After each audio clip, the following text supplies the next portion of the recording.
Queridos irmãos em Cristo Jesus, que a paz de Deus, que excede todo entendimento, seja sobre os irmãos para guardar as mentes e os corações em Cristo Jesus. Amém? Coisa boa, né? Queridos, hoje eu queria falar com os irmãos sobre uma coisa importante na vida, é a gente saber onde está, aonde quer chegar e que caminho vai seguir. A base de toda visão estratégica é essa: onde nós estamos, onde nós queremos chegar e que caminho vamos seguir. Isso vale para qualquer área da vida. Vale para uma igreja, né? Onde a igreja se encontra nesse momento, onde ela quer estar nos próximos 10 anos e que caminho ela tem que seguir para chegar lá. Isso vale para quem trabalha com vendas, por exemplo, né? Onde estou, qual carteira de clientes eu tenho, que carteira eu quero ter no futuro, quanto eu vendo hoje, quanto eu quero vender amanhã e que caminho vou seguir. Isso é básico para qualquer visão estratégica. Onde estou no meu casamento, onde quero chegar no meu casamento e que caminho eu vou seguir. Grande problema não é definir onde estou, onde quero chegar e que caminho. A grande dificuldade é a execução. É fazer a coisa acontecer do jeito que a gente imaginou, do jeito que a gente planejou. Então, eu queria dizer para vocês que para isso é preciso 3 coisas básicas. Primeiro, nós precisamos entender o problema, entender a situação, entender o contexto, entender. Depois da gente entender, a gente precisa tomar a decisão de fazer, a atitude. Entendemos o que nós estamos aqui, entendemos onde queremos chegar, entendemos. Agora nós temos que ter a atitude de sair de onde nós estamos para chegar onde nós queremos. E a terceira coisa é usufruir os benefícios, os resultados do esforço. A gente vai ser beneficiado por ter condições de ter feito a trajetória. Faz sentido? O ministro de música estava lá em Cachoeiro de Itapemirim. Ele queria ser o ministro de música. Ele pensou, eu vou para o seminário. Aí, se ele ficasse sentado em Cachoeiro de Itapemirim, ele ia para o seminário? Mesmo que ele achasse que devia ir, se ele não fosse, aconteceria alguma coisa? Mas você foi, porque era seu projeto. E chegou lá, formou-se depois. Eu estou aqui agora, eu quero me colocar em algum espaço onde eu possa servir a Deus. Dentro das diversas opções que ele teve ao longo desse tempo, Fortaleza era uma delas, correto? Então ele estava lá em lugar X e queria chegar e vir para Fortaleza, que era o propósito de Deus na sua vida. Ele veio, está aqui conosco cumprindo o propósito de Deus. Hoje ele está aqui, mas ele pode estar visualizando alguma outra coisa no futuro. E se ele estiver visualizando, ele diz, eu estou aqui, quero chegar lá e que caminho eu vou seguir. Pode ser que ele esteja querendo ser fazer um mestrado, um doutorado, né? Talvez na Inglaterra, nos Estados Unidos, né? Ninguém sabe. Pode estar no seu coração. Se você recebe, bote no coração e sonhe com isso. Mas não fique só no sonho, comece a trabalhar para a realidade. Tem uma menina aqui na igreja que eu acho espetacular. Ela não está aqui conosco hoje, então posso ficar à vontade para falar. Ela tem um propósito de ser uma pessoa envolvida com as embaixadas, representação do Brasil fora do Brasil, fazer alguma coisa relevante. E ela começou a estudar. E ela já fala um idioma, já está buscando falar outro, é bem jovenzinha ainda. Mas ela tem um sonho, um ideal, um projeto, um propósito. Então ela está aqui, mas ela quer chegar lá. E ela já está começando a fazer a caminhada. Quem quer chegar lá, mas não sai do caminho, não sai da cadeira, não sai da cama, não adianta, não vai chegar. Então tem que ter esse processo. Na vida cristã é a mesma coisa. Na vida cristã é do mesmo jeito. Onde você está, onde você quer estar no futuro e que caminho você vai trilhar. Ah, mas eu já faço isso, mas tem consciência? A grande questão não é se você faz ou se está fazendo. O perigo é você estar seguindo a maré, mas sem ter consciência de em que estágio você está, em que próximo estágio você deveria estar E quando é que você vai concluir o seu projeto? É muito importante isso. Imagine que eu tenho aqui uma pessoa, que significa onde eu estou. Imagine que eu tenho aqui uma outra pessoa, que significa onde eu quero chegar. Se eu tiver essa visão clara, e tiver um passo a passo claro, e tiver uma constância na execução, eu vou ver que a cada dia eu me aproximo do meu ideal, do meu objetivo, do meu propósito.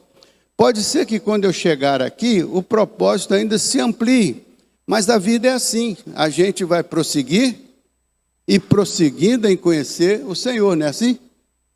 Conheçamos e prossigamos. A vida do justo é como a luz da aurora, que vai brilhando e brilhando até ser dia.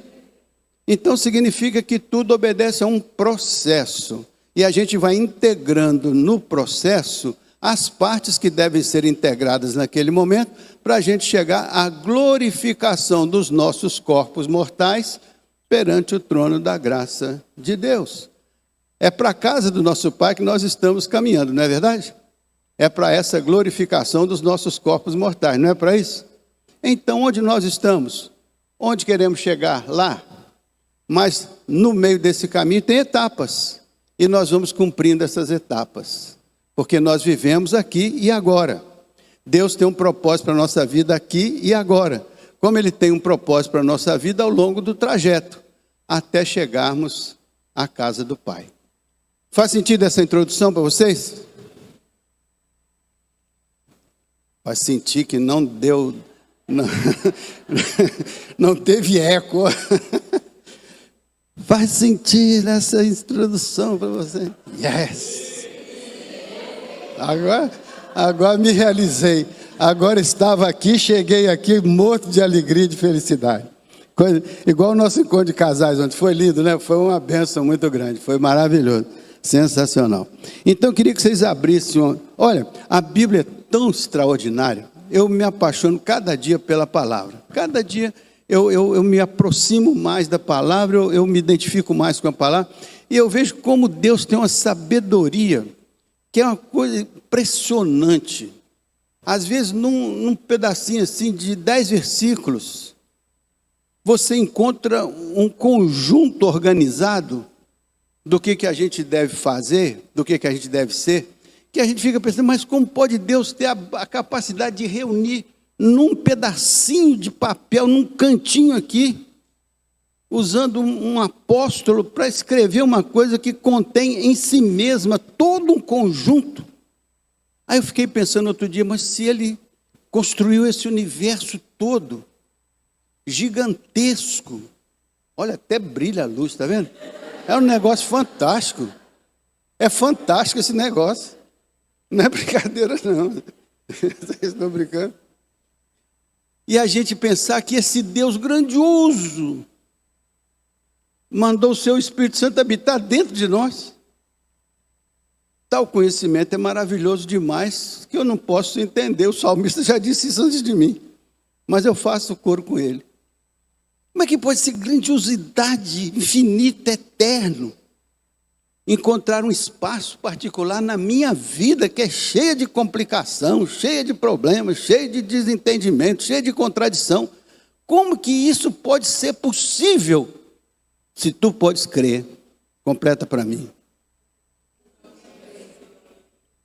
Como é que pode uma palavra tão poderosa dessa ficar na prateleira e você não ler todo dia um pedacinho?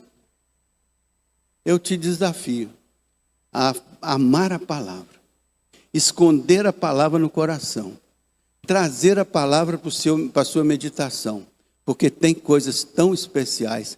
E hoje eu vou abrir com vocês Romanos capítulo 5. O apóstolo Paulo é outra figura, é figuraça mesmo. O apóstolo Paulo, para mim, é algo excepcional. É algo um ponto fora da curva mesmo. Porque ele consegue colocar em poucas linhas um conteúdo tão precioso e tão amplo. Eu acho que um professor de escola dominical vai passar a vida inteira para pregar tudo que o apóstolo Paulo ensinou em 15 capítulos. É uma coisa impressionante. Veja só o que diz o capítulo 5, ó. Tendo sido, pois, ele está falando com os romanos. Entenda-se aqui agora um romano. Você está ouvindo Paulo falar. Então você é a plateia do Paulo agora. Tendo sido, pois, justificados pela fé, se nós fomos justificados pela fé, o que nós temos? Temos paz por meio de quem? Do nosso Senhor Jesus. Aí está a essência do Evangelho, né? Justificados pela fé, temos paz com Deus, por meio de Jesus Cristo, nosso Senhor. Hã? Tem alguma coisa mais ampla do que isso? O Evangelho numa casca de nós, aí, né? Evangelho na cabeça de um alfinete, está aí. Tendo sido, pois, justificados pela fé, temos o quê? Paz com Deus. Pelo nosso...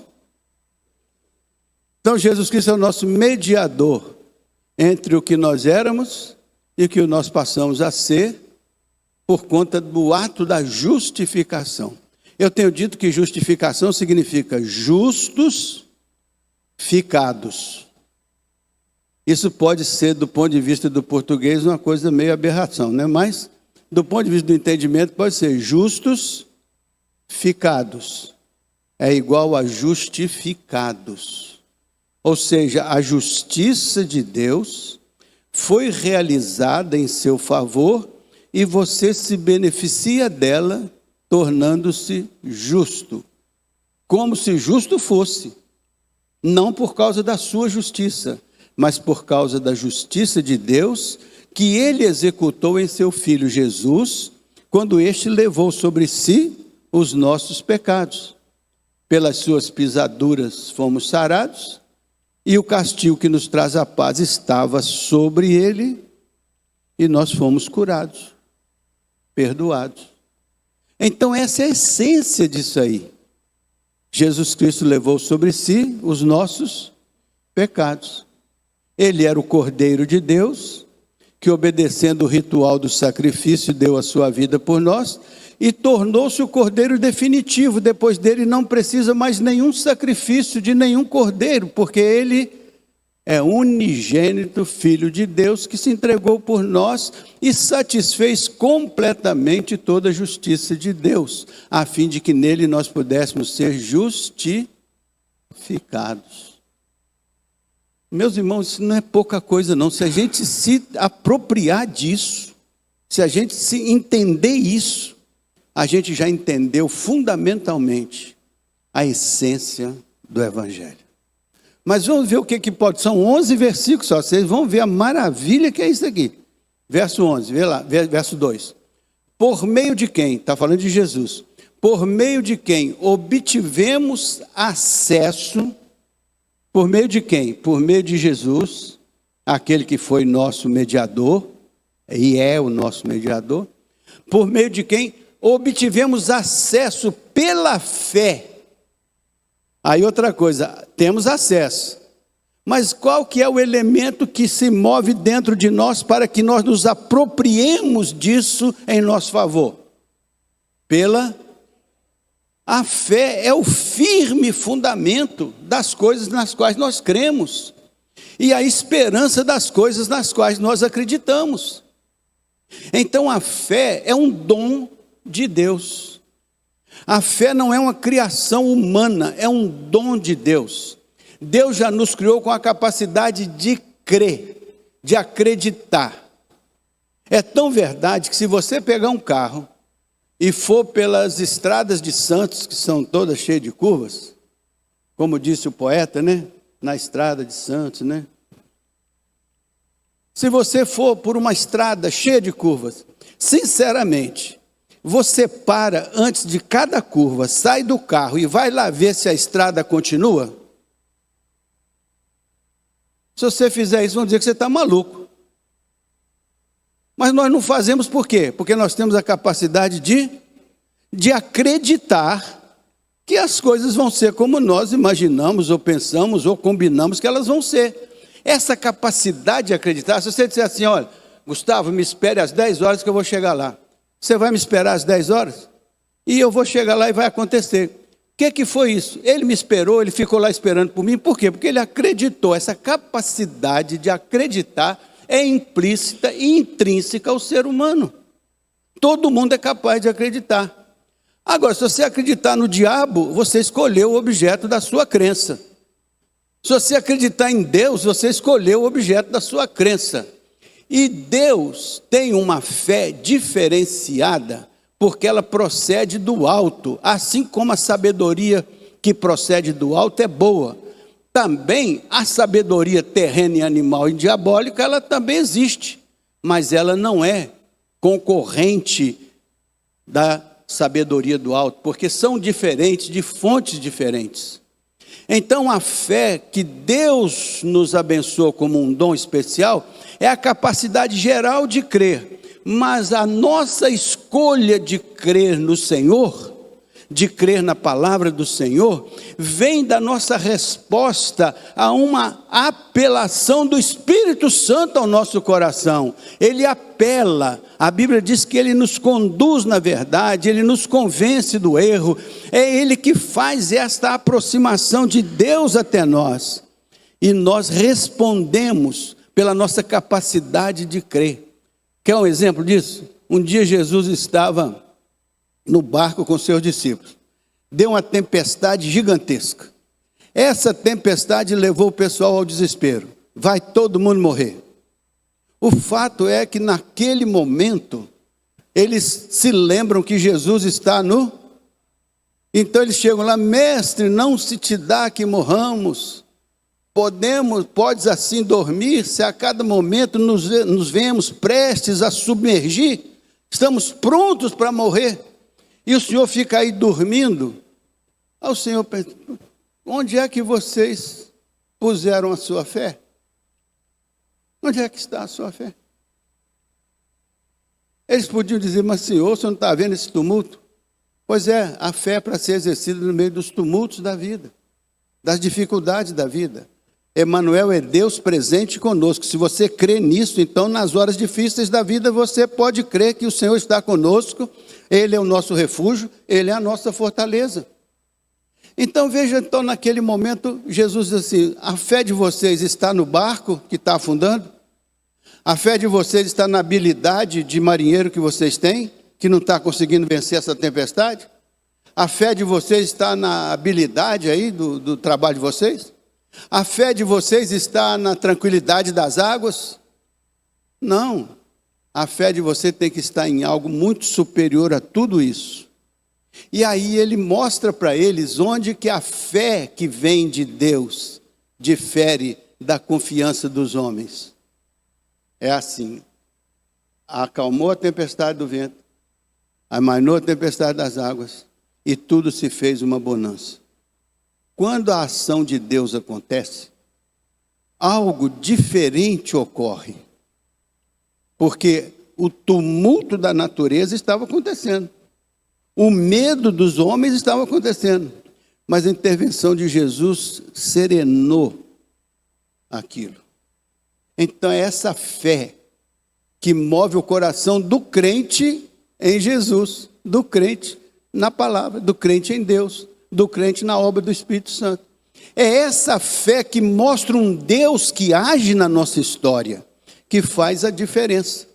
Então, se nós temos um propósito de vida, e esse propósito está fundamentado na fé que o Espírito de Deus lançou em nossos corações, então nós caminharemos pela fé. Já viu falar em andar pela fé? Viver pela fé? Caminhar pela fé? É essa fé que é a escolha que eu faço de organizar a minha vida em função de um Deus todo-poderoso que me deu uma palavra ilustrativa e que me deu o Espírito para me conduzir em toda a verdade. Então, mediante a fé, olha só, obtivemos acesso pela fé, por essa fé especial que eu acabei de lhes explicar. Essa fé que é dom de Deus, que é dádiva de Deus. Ela é uma primeira fé natural e depois ela é fé espiritual operada por Deus, pelo Espírito Santo em nossos corações, usando a palavra como instrumento de ensinamento para que nós possamos crer fundamentados na revelação de Deus. Então, por esta fé, temos acesso por esta fé a esta graça na qual estamos firmes. Então, por que nós estamos firmes na graça de Deus?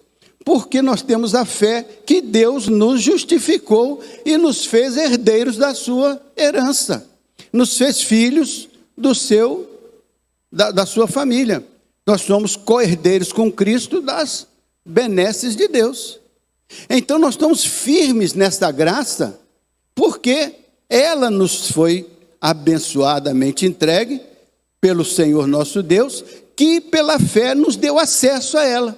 Então você tem uma fé que Deus deu a você, para crer numa mensagem que Ele deu a você, com o resultado que Ele prometeu a você. Estamos firmes nesta graça. Assim, nos gloriamos na esperança da glória de Deus. Então, nós entramos num outro universo, que é a glória de Deus. Por isso que glorificamos a Deus nos nossos corpos mortais. A glória de Deus se manifesta em nós. Nós somos manifestantes da glória de Deus, porque Deus glorificou o seu nome nas nossas vidas, quando se dispôs a alcançar com a sua justiça em Cristo, as nossas vidas para a sua honra e para a sua glória.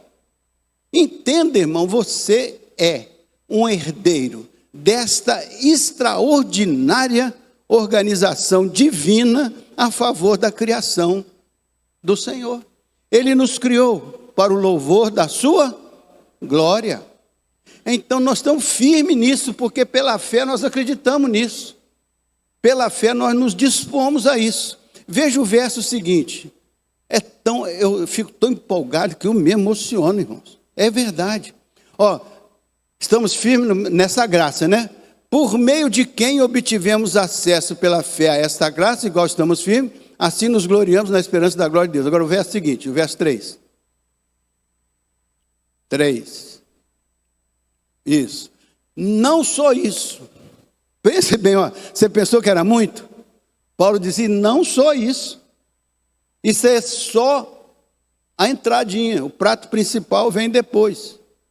Isso aí é só para você entender, não só isso, mas também, olha só, que agora você vai ver, mas também nos gloriamos nas tribulações. Nos gloriamos em Deus e nos gloriamos É uma contradição, não é não? Era para o crente não ter tribulação nenhuma. Era para o crente não ter tribulação nenhuma. Por quê? Porque nós não nos gloriamos no Senhor da glória. Então era para a tribulação passar longe da gente. Sim ou não? A pessoa, se todo crente não tivesse tribulação, não tivesse dúvida, não tivesse insegurança, não tivesse certeza, não tivesse raiva, não tivesse ódio, não tivesse mágoa, não tivesse nada disso, não tivesse maus pensamentos, não tivesse fofoca, não tivesse nada disso. Seria maravilhoso, não seria? Sim ou não? Então espere chegar ao céu, porque lá não vai ter isso. Mas é só lá que não vai ter isso. Por aqui nós temos a nossa natureza carnal, que ainda está viva, porque nós não morremos a morte eterna. Nós estamos vivendo um momento de contradição. Então, olha só, nas tribulações, olha só a inteligência de Deus. Porque sabemos que a tribulação produz o quê? Então é importante ter tribulação para ter o quê? Sem tribulação não tem perseverança, não precisa ter perseverança. Não precisa ter provação, não precisa ter demonstração da sua fidelidade, não precisa nada disso. Por quê? Porque a tribulação, nós sabemos que ela produz Olha como que Deus constrói a nossa caminhada, de onde estamos até onde queremos chegar. Veja o verso seguinte. O que essa perseverança produz? Alô, verso 4. A perseverança produz um caráter aprovado. Então a perseverança que vem da tribulação produz a perseverança. A perseverança produz um caráter aprovado. Aprovado por quem? Por Deus. Então Deus permite a trajetória com estas dificuldades, porque é nisso que você vai aperfeiçoando a sua fé, a sua caminhada, até construir a esperança. A esperança é o resultado final desse processo. Então vencemos, então temos a esperança de que continuaremos a vencer, vencer e vencer. Porque vencer passa a ser uma característica comum na vida de um crente que entendeu a graça, que assumiu a relação com Deus, que foi justificado, e agora o que predomina nele não é a tribulação, é através da tribulação a perseverança, através da perseverança a aprovação, através da aprovação a esperança confirmada. E veja o que a esperança produz. E essa esperança não nos decepciona, porque o amor de Deus, olha aí, por que nós conseguimos vencer esse ciclo? Porque o amor de Deus foi derramado em nossos corações, por meio do Espírito Santo que Ele nos deu. Olha, então é por isso que nós somos vencedores, não é porque nós somos melhores do que os outros, não. É porque nós entendemos a obra de Deus, aceitamos a oferta de Deus, o poder de Deus em nós nos tornamos crentes e pela fé estamos firmados nesta graça que nos capacita a enfrentar a tribulação, enfrentar o desentendimento, a angústia, tudo isso dentro da liderança do Espírito e tendo os nossos corações cheios do amor de Deus, como uma dádiva de Deus que nos deu a fé e nos deu o seu amor e nos deu o seu Espírito para nos capacitar. Por isso que o Espírito nos conduz em toda a verdade e o Espírito nos intercede por nós, é nosso consolador, e o Espírito nos revela a palavra. E o Espírito é o conforto de Deus em nossos corações para os tempos difíceis. Assim como você vai ver lá na frente, que Ele é a presença de Deus para que nós possamos glorificar a Deus. A glorificação do nome do Senhor vem de vidas transformadas. Meu irmão, eu tenho emoção nesse negócio, não tem jeito de não ter. É algo extraordinário. É algo fantástico. E pensar que Deus lhe deu isso por amor. E quantas vezes a gente joga isso na lama, por ignorância, por não ter sensibilidade, por não perceber um Deus que nos ama tanto. Somos capazes de amar muito mais o nosso próximo, talvez o nosso cônjuge, do que amar a Deus que está acima e além de todas as circunstâncias.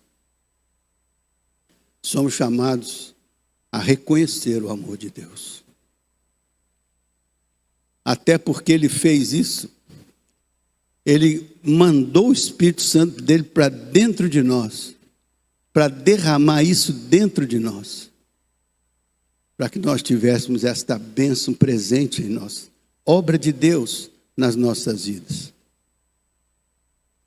Agora, um dia o Senhor estava na porta de uma igreja e Ele bateu na porta da igreja lá. Ei, eis que eu estou à porta e bato. Se alguém ouvir a minha voz e abrir a porta, eu entrarei. Era uma igreja, está lá nas 7 igrejas do Apocalipse, depois você lê lá. Era uma igreja reunida. Mas o Senhor estava dizendo, abra, para que eu possa estar no meio de vós. Às vezes nós estamos tão ocupados com o dia a dia das coisas, da vida, agenda superlotada, responsabilidades, conflitos, problemas. E às vezes a nossa vida está tão cheia que não há espaço para o Espírito operar como ele poderia e deveria operar. Por isso que a Bíblia diz, não deis lugar ao diabo. Porque o diabo vai ocupar todo espaço que tiver disponível. Não deis lugar ao diabo. Por isso que a Bíblia diz, enchei-vos do Espírito. Então é uma decisão nossa, enchermos-nos do Espírito ou darmos lugar ao diabo. Quando damos lugar ao diabo, até achamos que estamos empoderados, tivemos o poder de fazer isso. Mas isso é só uma ilusão. O diabo é que teve o poder de usar a sua vida. Quando você estiver cheio da glória de Deus, não pense também que você foi o gestor desta glória, o realizador desta glória. Sempre que o Espírito de Deus está em você, para glorificar a Deus no seu corpo mortal. Amém? Tem direito a um choro aí, hein? Porque é impressionante demais. Veja o verso seguinte. Diz assim, verso 6, né? De fato, no devido tempo, agora você vai ver onde você estava. No devido tempo, quando ainda éramos fracos, Cristo morreu pelos ímpios. Quando nós ainda éramos fracos, quando nós ainda éramos da impiedade, quando nós ainda estávamos mortos em nossos delitos e pecados, quando nós estávamos lá no fundo do poço, Cristo morreu por nós. Então o que o Paulo está dizendo? Olha, tudo aquilo que eu te falei é maravilhoso, mas começa lá no fundo do poço. Começa lá no momento que você era ímpio. E naquele momento você percebeu, aqui não é o meu lugar é na casa do meu pai. Aconteceu com o filho pródigo, quando ele estava lá, comendo lá com os porcos lá, a Bíblia diz que ele caiu em si e disse, pequei contra o céu e contra o meu pai. É nesse momento que começa a restauração, é nesse momento que começa a novidade de vida. É nesse momento que começa a salvação, é na consciência do pecado que nós cometemos e do distanciamento que nós temos de Deus. É nesse momento. Veja o verso seguinte, como ele vai completar essa ideia. Dificilmente haverá alguém que morra por um justo. Difícil, não é difícil alguém? Você está disposto a morrer por uma pessoa boa, pessoa justa? Está disposto? Quem está disposto, levanta a mão. Morrer por um justo. Só uma pessoa, 2 pessoas. Então aqui só tem 2 Cristos, né? O resto. Mas quem está disposto a morrer por uma pessoa boa? Pode ser que alguém por uma pessoa boa. Assim, embora pelo homem bom, talvez alguém tenha coragem de morrer. Mas veja o verso 8. Olha só. Assim, mas nisto Deus demonstra o seu amor para conosco, em que Cristo morreu em nosso lugar, apesar de sermos, ou seja, morreu o justo pelo injusto, morreu o bom pelo mal. Foi isso que aconteceu no céu, quando o Senhor disse assim, o amor de Deus, ele vai ser derramado na vida dessas pessoas, e para isso acontecer, eu preciso resgatar essas pessoas, eu preciso tirá-las da impiedade, eu preciso dar a morte do justo pelo injusto. Meus irmãos, isso é incrível. Veja o seguinte, tá, só faltam 2. Como agora fomos justificados pelo seu sangue, olha, como agora fomos justificados pelo seu sangue, muito mais ainda por meio dele seremos salvos da ira de Deus. Então está dizendo que nós fomos justificados por um justo que morreu pelo injusto. E pelo seu sangue agora fomos libertos, salvos da condenação. E veja o verso seguinte. Olha só que lindo isso aqui, ó. Pois se quando éramos inimigos de Deus, fomos reconciliados com ele por meio da morte do seu filho, quanto mais agora, tendo sido reconciliados, seremos salvos pela sua vida. Olha, então, nós, quando éramos inimigos, Deus podia dizer assim, quer saber de uma coisa? Fica para lá com as suas escolhas, fica para lá com as suas falsas ilusões. Mas ele disse, não, Por quê? Porque você foi criado à imagem e semelhança de Deus, você é a obra-prima da criação de Deus, e Deus não abandona as suas criações especiais, das quais você é a coroa. Deus não vai esquecer e deixar de lado o que Ele produziu como obra especial da sua criação. Por isso então, pois, quando éramos inimigos de Deus, fomos reconciliados. Por que fomos reconciliados? Porque estamos divorciados. Então a obra de Deus é nos reconciliar. Disse assim o Evangelho: e Deus estava em Cristo, reconciliando consigo o mundo, e pôs em nós a palavra da reconciliação. Então a obra do Senhor é reconciliar a nossa vida com Ele, é reconciliá-lo conosco e nós com Ele, é fazer com que haja uma restauração da criação decaída, uma restauração da vida perdida, para que nós pudéssemos agora, pela morte do seu Filho, agora, tendo sido reconciliados, seremos salvos pela sua vida, ou seja, Jesus morreu e ressuscitou, e a ressurreição de Jesus é a garantia da nossa ressurreição da morte, passando da morte para a vida. Está aí essa síntese brilhante do apóstolo São Paulo. Veja o verso 11. Verso 11 diz assim: não apenas isso, mas também nos gloriamos em Deus, por meio de nosso Senhor Jesus Cristo, mediante o qual agora recebemos a reconciliação. Você recebeu a reconciliação? Então glorifique a Deus no seu corpo mortal. 11 versículos, meu irmão. Então onde você estava? Lá na impiedade, onde você estava perdido, e agora, pela fé, você foi alcançado pelo sacrifício de Jesus. Ele te reconciliou, Ele te glorificou, Ele te abençoou, Ele derramou o amor dEle no seu coração, Ele colocou o Espírito dentro da sua vida, Ele te capacitou, Ele te habilitou a caminhar até a casa do Pai. Então depende de você uma única coisa: a perseverança nas tribulações, nas dificuldades, nas lutas. Não deixe que o mundo te desvie, não deixe que os problemas te distraiam, não deixe que a sua vida seja vencida pela ignorância do que Deus fez por você, está fazendo por você, e receberá você na glorificação do seu corpo mortal nas portas do seu reino. Então, meus amados irmãos, esta é a trajetória, onde você estava, onde você quer chegar e que caminho você está caminhando. O seu caminho pode ter uma tribulação, o seu caminho pode ter uma dificuldade, o seu caminho pode ter uma luta, mas o Espírito de Deus está em seu coração, o amor de Deus está derramado em sua vida, a fé é presente na sua experiência pessoal.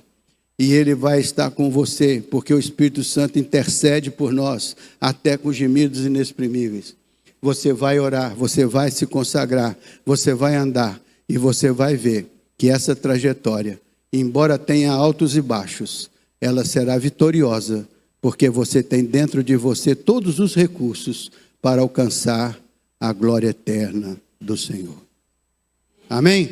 Senhor nosso Deus e nosso Pai, te damos graças, porque nós entendemos o chamado do Teu Evangelho, nós entendemos a obra que o Senhor realizou por nós na cruz do Calvário, nós entendemos o amor do Senhor que foi derramado em nossas vidas, entendemos que o Espírito Santo nos foi dado para nos ajudar nessa caminhada, entendemos que o nosso destino final é a casa do Pai, e enquanto estivermos andando nesta terra, Senhor, livra-nos do mal, ajuda-nos a termos o discernimento, ajuda-nos a termos a sabedoria, ajuda-nos a termos a atitude de caminhar com segurança até a casa do Pai.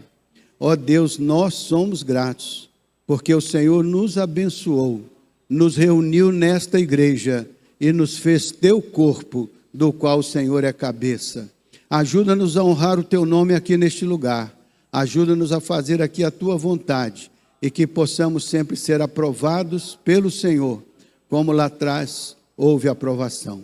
Ó Deus bendito, que a Tua paz repouse sobre nós, Tua sabedoria encha as nossas mentes, Teu amor seja pleno em nossos corações, e que as nossas ações e atitudes mostrem o nosso respeito ao Senhor e a nossa aproximação dos nossos irmãos. Que a graça de nosso Senhor e Salvador Jesus Cristo, o amor de Deus, o nosso Pai, a comunhão e todas as consolações do Espírito desçam sobre nós e conosco permaneçam desde agora e para todos sempre. Amém. Amém.